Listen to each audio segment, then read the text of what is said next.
નમસ્કાર મિત્રો, હું રાજેશ ભાસ્કર આપ સૌનું યુટ્યુબમાં આપણી આ ચેનલ પર સ્વાગત કરું છું.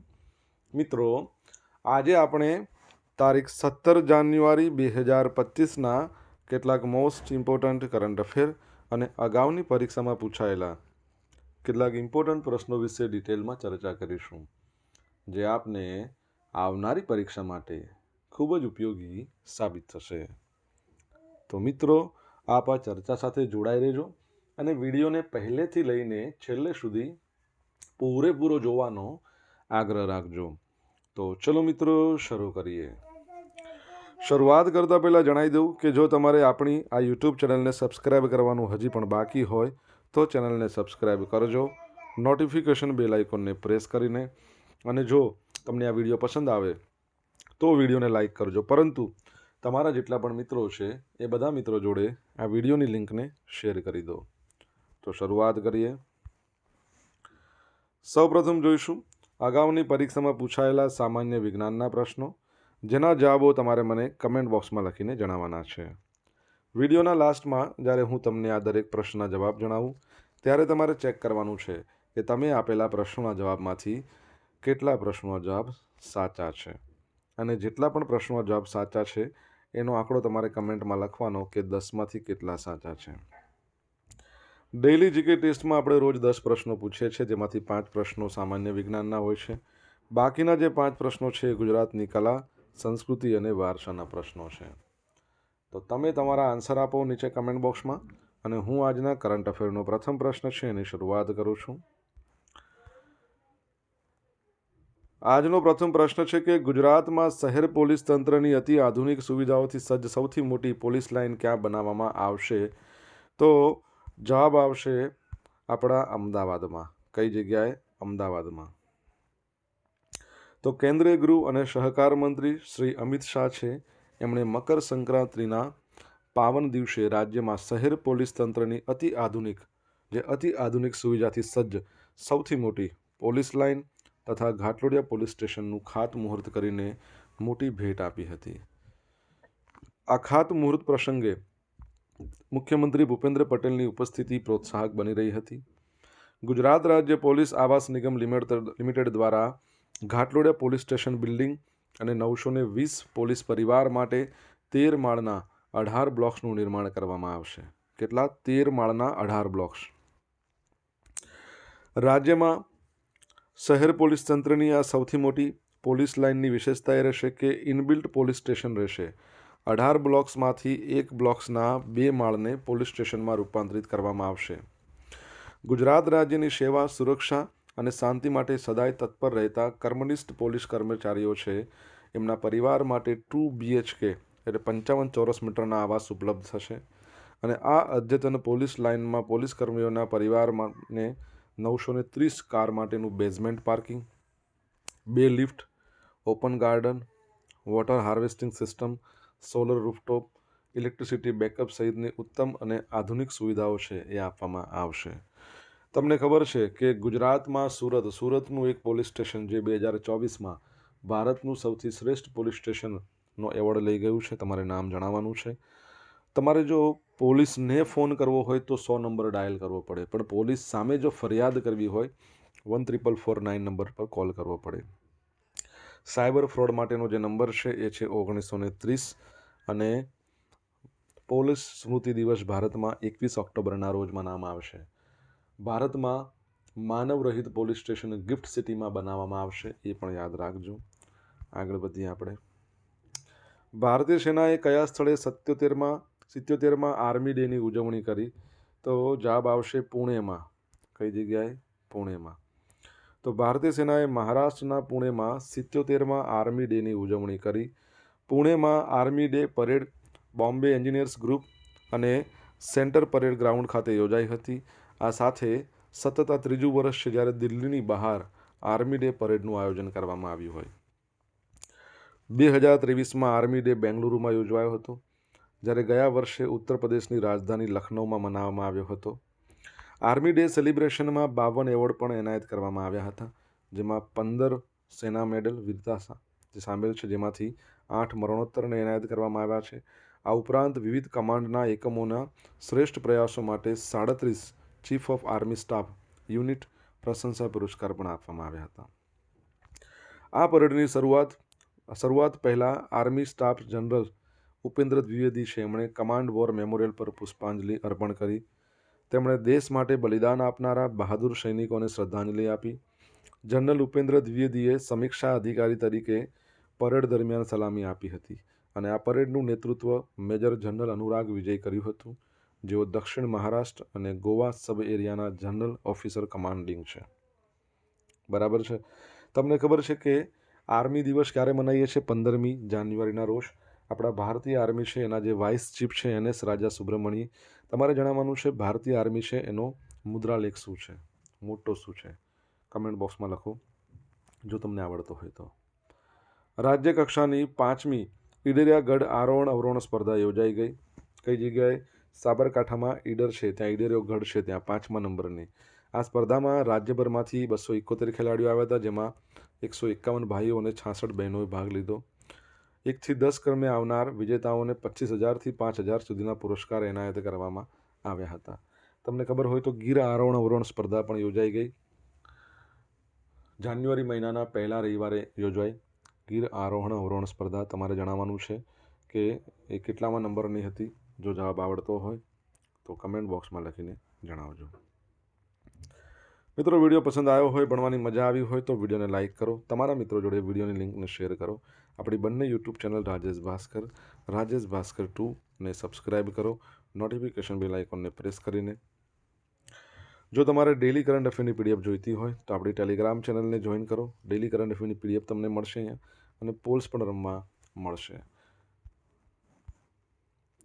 તાજેતરમાં કોણે ભારતીય હવામાન વિભાગના 150મા સ્થાપના દિવસના કાર્યક્રમમાં મિશન મૌસમનો શુભારંભ કરાવ્યો?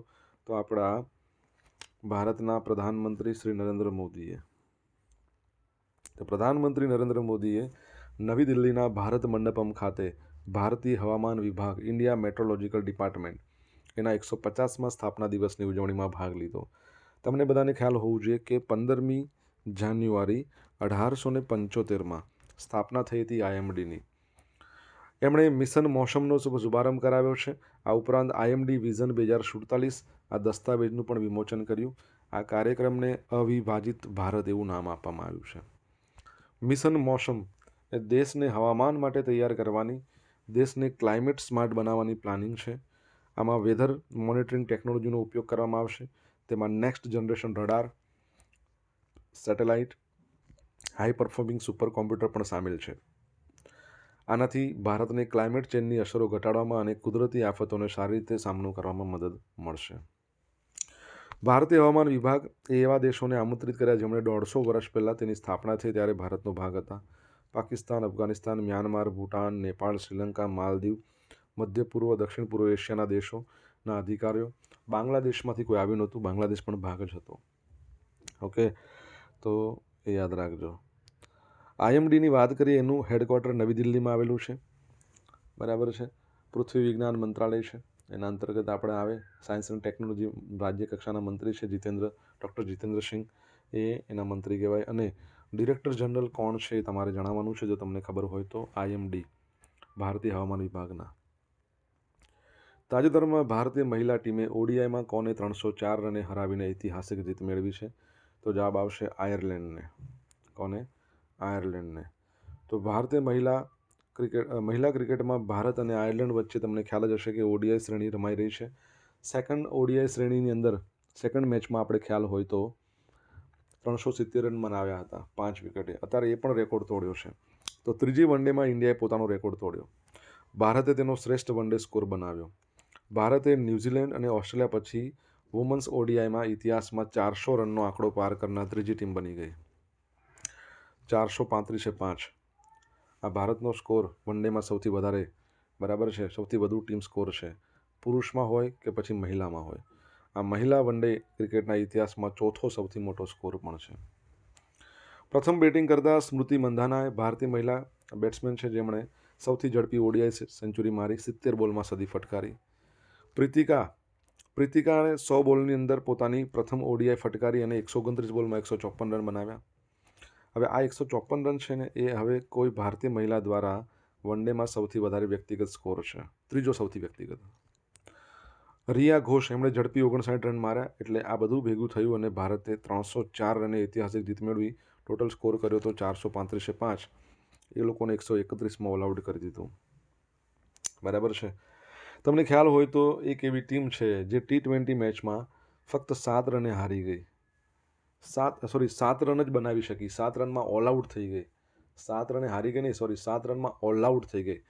11 ખેલાડીઓ 7 જ રન કરી શક્યા. તમને ખબર હોય તો કમેન્ટ બોક્સમાં લખીને જણાવો. T20ની વાત કરું છું.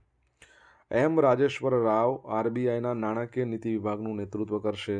તો 15 જાન્યુઆરી 2025ના રોજ ડેપ્યુટી ગવર્નર માઇકલ ડી પાત્રા એમનો કાર્યકાળ પૂર્ણ થયો. એટલે RBIના જે ડેપ્યુટી ગવર્નર છે એમ રાજેશ્વર રાવ, એમને નાણાકીય નીતિ અને આર્થિક સંશોધન વિભાગોની દેખરેખ માટે નિયુક્ત કરવામાં આવ્યા. 2020થી ડેપ્યુટી ગવર્નરનું પદ સંભાળેલું છે માઇકલ ડી પાત્રા. 1 વર્ષના વિસ્તરણ પછી એમનો કાર્યકાળ હવે પૂરો થયો છે. 1984માં RBIમાં જોડાયા પછી 4 દાયકાથી વધુ સમયની કારકિર્દીનો અનુભવ છે સેન્ટ્રલ બેન્કર એમ રાજેશ્વર રાવ. એમને નાણાકીય નીતિ, આર્થિક સંશોધન વિભાગો સોંપવામાં આવ્યા છે. આ પહેલાં રાવે નિયમન, જોખમ દેખરેખ, સંદેશા વ્યવહાર અમલીકરણ, કાનૂની જેવા વિભાગોનું સંચાલન કર્યું હતું. તેમના વ્યાપક અનુભવમાં executive director, chief general manager તરીકેની ભૂમિકાનો સમાવેશ થાય છે, જેમાં RBIની અંદર વિવિધ મહત્વપૂર્ણ કાર્યોનું નિરીક્ષણ કરવાનો સમાવેશ થાય છે. RBIની વાત કરીએ, રિઝર્વ બેન્ક ઓફ ઇન્ડિયા, તો 1 એપ્રિલ 1935માં સ્થાપના થઈ. જે વખતે એની સ્થાપના થઈ એ વખતે એનું હેડક્વાર્ટર કહી શકીએ, અથવા તો એની સ્થાપના જ કોલકાતામાં થઈ હતી. 1937માં એનું હેડક્વાર્ટર ચેન્જ કરીને મુંબઈ લાવ્યા. એના પ્રથમ જે ગવર્નર હતા એમનું નામ હતું એસ્બોર્ન સ્મિથ. તમારે ABCD યાદ રાખવાની, જે બ્રિટિશ હતા. ત્યારબાદ પ્રથમ ભારતીય ગવર્નર CD દેશમુખ હતા. હાલમાં 26મા નંબરના એના ગવર્નર કોણ છે તમને ખબર હોય તો કમેન્ટ બોક્સમાં લખીને જણાવો. હમણાં જ નવા બન્યા છે. સોશિયલ મીડિયાના માધ્યમથી તમે મારી જોડે કનેક્ટ રહી શકો છો. મારું ઇન્સ્ટા આઈડી છે rajesh.i.bhaskar. મારું ફેસબુક આઈડી છે RI ભાસ્કર. અને જે ટેલિગ્રામ ચેનલ છે આપણી રાજેશ ભાસ્કર, જ્યાં તમને ડેલી કરંટ અફેરની PDF જોવા મળશે અને પોલ્સ પણ રમવા મળશે. જો તમને ભણવાની મજા આવી હોય તો વિડીયોને લાઇક કરો, તમારા મિત્રો જોડે વિડીયોની લિંકને શેર કરો. ચેનલ સબસ્ક્રાઇબ કરવાની બાકી તો સબસ્ક્રાઇબ કરો, નોટિફિકેશન બેલ આઇકોનને પ્રેસ કરીને. તાજેતરમાં કયા દેશમાં મોટા સોનાના રિઝર્વની શોધ થઈ છે? તો પાકિસ્તાનમાં. કઈ જગ્યાએ? પાકિસ્તાનમાં. તો તાજેતરમાં એવો દાવો કરવામાં આવ્યો છે કે પાકિસ્તાને સિંધુ નદીમાં મોટા સોનાના રિઝર્વની શોધ કરી છે. અને પ્રાપ્ત માહિતી અનુસાર પાકિસ્તાનના ભૂવૈજ્ઞાનિક સર્વેક્ષણ છે GSP, એણે આશરે 32.6 મેટ્રિક ટન સોનાના ભંડારની શોધ કરી છે. પાકિસ્તાનના પંજાબ રાજ્યના ભૂતપૂર્વ ખાણ મંત્રી ઇબ્રાહિમ હસન મુરાદ, એમણે એટોક શહેરમાં $2 અબજ $17,000 કરોડ રૂપિયાના સોનાના ભંડાર મળી આવવાનો દાવો કર્યો છે. હસન મુરાદ જણાવ્યા અનુસાર એટોકમાં 32 કિલોમીટરના વિસ્તારમાં 32,658 કિલો એટલે કે 28 લાખ તોલા સોનાનો ભંડાર મળી આવ્યો છે. અને એક અહેવાલ અનુસાર આ સોનાના ભંડારની અંદાજિત કિંમત 600 અબજ પાકિસ્તાની રૂપિયા છે. એમણે એક્સ એટલે કે ટ્વિટર જે હતું એને હવે એક્સ કહેવાય છે ને, એમાં લખ્યું કે પાકિસ્તાનના જીઓલોજિકલ સર્વેના વૈજ્ઞાનિકોની આ શોધ પંજાબમાં કુદરતી સંસાધનોની અપાર સંભાવનાઓને ઉજાગર કરે છે. પાકિસ્તાનની જીઓલોજિકલ સર્વે ટીમે આ જગ્યાએથી 127 સેમ્પલ લીધા. આ શોધ પાકિસ્તાનની ખનિજ સંપત્તિને ઉજાગર કરવાની દિશામાં એક મહત્વપૂર્ણ પગલું છે, જે દેશને આર્થિક રીતે મજબૂત કરવાની સાથે ભાવિ પેઢીઓ માટે પણ નવી તકો ખોલે છે. તમને ખ્યાલ હોય તો ભૂતકાળમાં આપણે ભણ્યા હતા કે પાકિસ્તાનના જે દરિયો છે, સમુદ્ર છે, એમાંથી વિશ્વનો ચોથો સૌથી મોટો ખનિજ તેલનો ભંડાર મળી આવ્યો છે. પાકિસ્તાન છે, કેપિટલ ઇસ્લામાબાદ છે, એનું કરન્સી પાકિસ્તાની રૂપિયા છે. પ્રેસિડન્ટ છે આરિફ અલી ઝરદારી. તમારે જણાવવાનું છે કે એના પ્રધાનમંત્રીનું નામ શું છે. જો ખબર હોય તો કમેન્ટ બોક્સમાં લખીને જણાવજો. ક્રેડાએ ગાંધીનગર દ્વારા ટ્રાય સિટી પ્રોપર્ટી ફેસ્ટનું આયોજન. ક્રેડા એટલે કે confederation of real estate developers association of India. તો ક્રેડાએ ગાંધીનગર દ્વારા 10, 11 અને 12 જાન્યુઆરીના રોજ ટ્રાય સિટી પ્રોપર્ટી ફેસ્ટનું આયોજન કરવામાં આવ્યું, જે બુમિંગ ટ્રાય સિટી ગાંધીનગર, અમદાવાદ અને ગિફ્ટ સિટીના રિયલ એસ્ટેટના શ્રેષ્ઠ એકમોનું પ્રદર્શન કરશે. આ ફેસ્ટ ગાંધીનગરમાં PDUE મેટ્રો સર્કલ પાસે યોજાયું. PDU Pandit Deendayal energy university, તમને ખબર છે કે એના પ્રેસિડેન્ટ કોણ છે? ખબર હોય તો કમેન્ટ બોક્સમાં લખો. તો ટ્રાય સિટી પ્રોપર્ટી ફેસ્ટ એ પ્રદેશની શ્રેષ્ઠ અને સૌથી આશાસ્પદ રિયલ એસ્ટેટ ઓફરનું યોગ્ય સ્થળ છે. 8,650 ચોરસ મીટરમાં જગ્યામાં ફેલાયેલું ટ્રાય સિટી પ્રોપર્ટી ફેસ્ટ 30,000થી વધુ મુલાકાતીઓને આકર્ષે તેવી અપેક્ષા છે, જે રિયલ એસ્ટેટ માટે ઝડપથી ઉભરતું હોટસ્પોટ, મજબૂત ઇન્ફ્રાસ્ટ્રક્ચર, સમૃદ્ધ business ecosystem, fast track connectivity દ્વારા સંચાલિત પ્રદેશની વધતી જતી રુચિને પ્રતિબિંબિત કરે છે. બરાબર, આગળ વધીએ. હવે જોઈશું અગાઉની પરીક્ષામાં પૂછાયેલા સામાન્ય વિજ્ઞાનના પ્રશ્નો. પહેલો પ્રશ્ન, દૂધમાં ખાલી જગ્યા શર્કરા રહેલ છે, તો લેક્ટોઝ. ખોરાકના કાર્યને આધારે તેને મુખ્ય કેટલા જૂથમાં વર્ગીકૃત કરાય છે? તો 3. એવા ફેટી એસિડ કે જેનું શરીરમાં સંશ્લેષણ ન કરી શકાય અને તેથી તે આહારમાંથી મળવો જોઈએ તેને શું કહેવાય છે? આવશ્યક ફેટી એસિડ. શું કહેવાય? આવશ્યક ફેટી એસિડ. મેદસ્વીતા એટલે શું કહેવાય? તો અત્યાધિક પોષણ. ગર્ભાધાનથી જન્મ સુધી માનવ વિકાસ થતાં આશરે કેટલા દિવસ લાગે છે? 280. કેટલા? એપ્રોક્સિમેટલી 280 દિવસ. હવે જોઈશું આગામી પરીક્ષામાં પૂછાયેલા ગુજરાતની કલા, સંસ્કૃતિ અને વારસાના પ્રશ્નો. પહેલો પ્રશ્ન, બુકર પ્રાઇઝ મેળવનાર સૌપ્રથમ ભારતીય મહિલા કોણ? અરુંધતી રોય, 1997માં ગોડ ઓફ સ્મોલ થિંગ્સ માટે. હાલના લોકસભાના પ્રથમ સ્પીકર કોણ હતા? તો ગણેશ માળવંકર.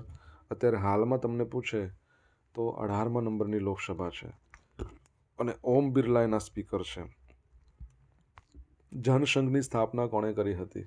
તો શ્યામા પ્રસાદ મુખર્જીએ. માઉન્ટ એવરેસ્ટ બીજી વખત સર કરનાર વિશ્વની સૌપ્રથમ મહિલા કોણ છે? સંતોષ યાદવ. મહાત્મા ગાંધીનું સમાધિ સ્થળ જણાવો.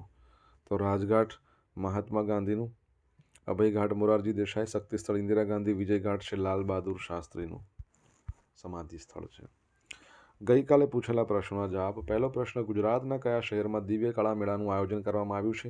વડોદરામાં, અને આ 23મા નંબરનો છે, યાદ રાખજો. ન્યૂયોર્ક ટાઈમ્સના ટ્રાવેલ લિસ્ટ 2025માં ફરવાલાયક ટોપ 52 દેશોની યાદીમાં ભારતનું કયું રાજ્ય ચોથા ક્રમે છે? તો આસામ ચોથા નંબર પર છે. હવે આજે પૂછેલા પ્રશ્નોના જવાબ જોઈ લઈએ. પહેલો પ્રશ્ન શું હતો કે સુરતનું પેલું પોલીસ સ્ટેશન જે આખા ભારતમાં સૌથી બેસ્ટ પોલીસ સ્ટેશન તરીકે સ્થાન પામ્યું ગયા વર્ષે 2024માં, શું છે? Ichchhapor police station. શું નામ છે આનું? Ichchhapor police station.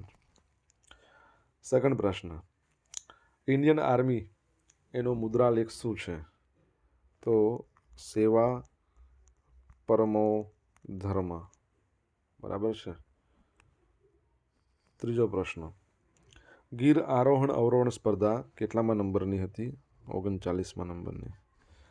ચોથો પ્રશ્ન, ઇન્ડિયા મેટ્રોલોજીકલ ડિપાર્ટમેન્ટ, ભારતીય હવામાન સંસ્થા જે કહી શકીએ, તો એના ડિરેક્ટર જનરલ કોણ છે? તો મૃત્યુંજય મહાપાત્ર. 5મા નંબરનો પ્રશ્ન, કયો દેશ 7 રનમાં ઓલ આઉટ થઈ ગયો T20 મેચમાં? આઈવરી કોસ્ટ નાઇજીરિયા સામે ફક્ત 7 રનમાં ઓલ આઉટ થઈ ગયો આઈવરી કોસ્ટ. છઠ્ઠો પ્રશ્ન, આરબીઆઈના નવા જે 26મા નંબરના ગવર્નર બન્યા છે હાલમાં કોણ છે? સંજય મલ્હોત્રા છે.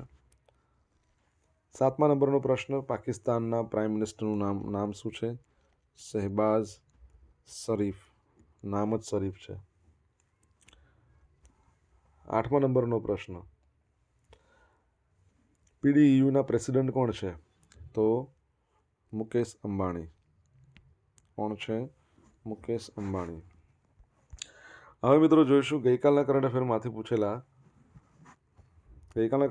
પૂછેલા કેટલાક ઇમ્પોર્ટન્ટ પ્રશ્નો જેના જવાબો તમારે કમેન્ટમાં લખીને જણાવવાના. પહેલો પ્રશ્ન, તાજેતરમાં મુખ્યમંત્રી શ્રી ભૂપેન્દ્ર પટેલે ગુજરાતના માર્ગો 4 લેન તેમજ મેજર બ્રિજ બનાવવા માટે કુલ કેટલા રૂપિયા ફાળવ્યા છે?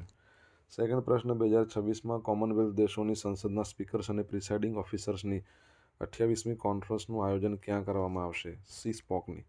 જવાબ આવડતો હોય તો કમેન્ટ બોક્સમાં લખીને જણાવજો. તો મિત્રો, આ હતા આજના દિવસના મોસ્ટ ઇમ્પોર્ટન્ટ કરંટ અફેર. સાથે આપણે જોયું અગાઉની પરીક્ષામાં પૂછાયેલા ઇમ્પોર્ટન્ટ પ્રશ્નો, એના જવાબો સાથે. આશા રાખું બધાને ભણવાની મજા પડી હોય તો વિડીયોને લાઇક કરો, તમારા મિત્રો જોડે વિડીયોની લિંકને શેર કરજો. આપણી બંને યુટ્યુબ ચેનલ રાજેશ ભાસ્કર 2ને સબસ્ક્રાઇબ કરજો, નોટિફિકેશન બેલ આઇકોનને પ્રેસ કરીને.